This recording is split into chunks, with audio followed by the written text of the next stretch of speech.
Assalamualaikum warahmatullahi wabarakatuh. Gimana kabarnya adik-adik kelas 5? Bapak doakan kalian semua sehat. Untuk pertemuan kali ini, Bapak akan membahas mengenai perangkat lunak. Pada pertemuan sebelumnya, Bapak sudah membahas sistem operasi. Nah, Bapak lanjut ke materi berikutnya. Adik-adik, simak videonya sampai akhir, karena di akhir video Bapak akan memberikan tugas. Dan sambil Bapak menerangkan, kalian bisa mencatat di buku tulis. Bapak mulai ya. Di dalam perangkat lunak, terdapat macam-macam media penyimpanan. Nah, ada berapa Pak? Ada 3. Yang pertama, media penyimpanan magnetik atau magnetic disk. Yang kedua, ada penyimpanan optik atau optical disk. Yang ketiga, ada penyimpanan awan atau cloud storage. Nah, nanti Bapak akan menerangkan satu persatu. Oke, media penyimpanan magnetic disk terlebih dahulu. Yang A ya, yaitu apa sih Pak? Merupakan media penyimpanan yang termasuk ke dalam penyimpanan sekunder atau pelengkap ya adik-adik ya. Di sini kalian bisa perhatikan. Disebutkan adalah magnetic disk. Nah, ini adalah salah satu contoh gambar yang menggunakan magnetic disk adik-adik. Oke, kemudian contohnya apa Pak? Media penyimpanan magnetik. Yang pertama ada hard disk drive atau HDD ya, bisa disingkat seperti itu. Artinya apa Pak? Yaitu perangkat penyimpanan data yang digunakan untuk menyimpan dan mengambil informasi digital menggunakan cakram yang dilapisi dengan bahan magnetik. Nah, contoh gambarnya seperti ini. Di antara kalian mungkin sudah ada yang tahu apa contoh atau bentuk fisik dari hard disk ya. Nah, bentuknya seperti ini. Lalu yang kedua ada disket. Pengertiannya sama dengan hard disk. Disket sebagai media penyimpanan data. Nah, perbedaan keduanya, jika hard disk bersifat tetap, tidak perlu dikeluar masukkan, nah berada di dalam CPU. Sedangkan disket perlu dimasukkan ke dalam tempatnya agar data dapat terbaca. Bentuknya seperti apa Pak? Bentuknya seperti ini. Oke, mungkin adik-adik sudah jarang ya menggunakan disket. Ini digunakan pada tahun 2000-an. Lalu contoh berikutnya, contoh penyimpanan magnetik. Yang ketiga ada flash disk.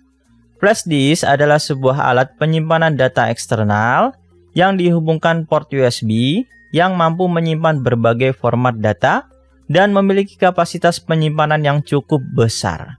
Flash disk memiliki banyak macam merek dan kapasitas yang tersedia, mulai dari 4 GB sampai 128 GB. Nah, flash disk juga lebih praktis, bisa dibawa kemana-mana dibandingkan dengan hard disk. Oke, contoh gambarnya Pak. Nah, seperti ini. Di sini ada merek Toshiba 60 GB. Lalu ada merek lain yaitu SanDisk dan masih banyak merek lainnya. Yang keempat ada memory card. Memory card adalah media penyimpanan yang banyak dipakai pada peralatan komputer dan elektronik. Contohnya seperti kamera digital, laptop, telepon genggam.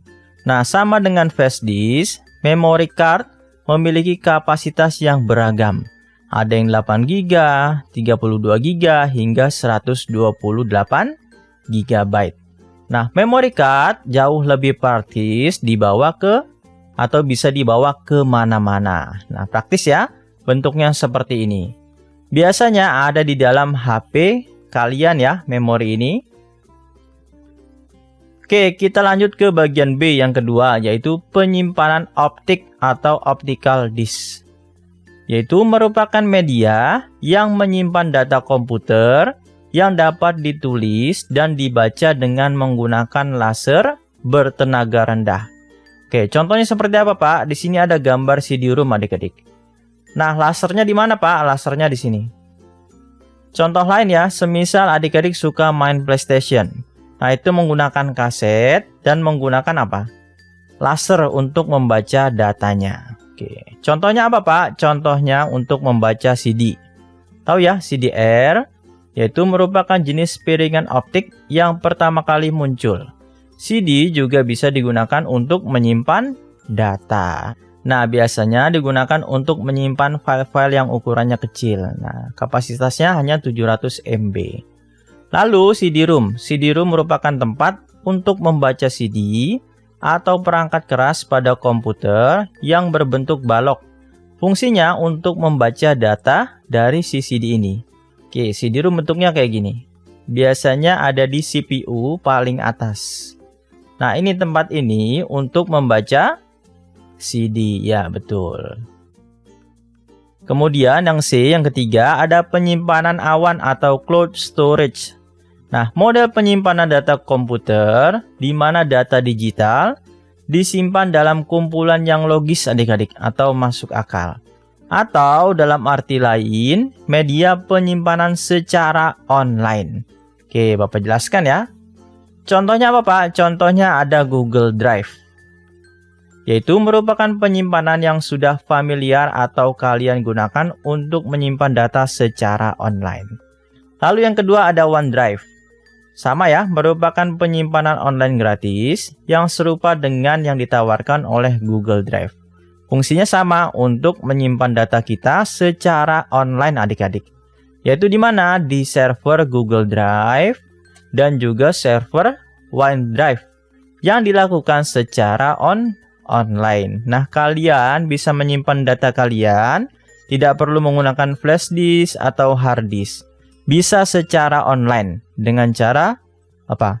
Mengunduh ya, atau mengunduh file kalian ke dalam Google Drive atau ke OneDrive. Nah, file kalian akan disimpan secara online. Oke, itulah sedikit beberapa penjelasan tentang media penyimpanan perangkat lunak. Terakhir nih, Bapak akan memberikan tugas. Tugasnya apa, Pak? Di sini Bapak memberikan soal uraian 5.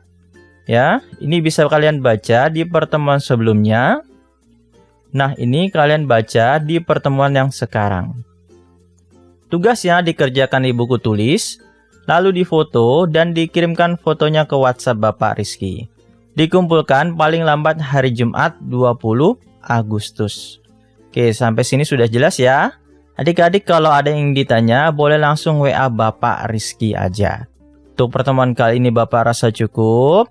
Sekian. Wassalamualaikum warahmatullahi wabarakatuh.